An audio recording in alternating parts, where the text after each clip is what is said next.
కసూరి మేతి వేసి రొయ్యలు ముద్దకూర చేసేద్దాం. డొక్క ఒలిచేసి కట్ చేసి ఇలా వేయించి తీసేసి బౌల్లో వేసేసుకుందాం. ఉప్పు, పసుపు, వెనిగర్, కొబ్బరి నూనె వీటిని వేసి పిసికి శుభ్రంగా కడిగి జల్లిబుట్టలో వేసుకుందాం. కొంచెం మెంతి పసుపు, కారం, ఉప్పు, రొయ్యలు కూడా వేసి మ్యారినేషన్ చేసుకొని పక్కన పెట్టుకుందాం. నూనె వేసుకుందాము.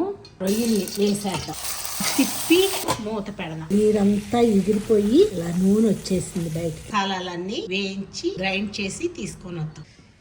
నూనె వేద్దాం. ఉల్లిపాయ ముక్కలు, పచ్చిమిరపకాయలు, కరివేపాకు వేసేయండి.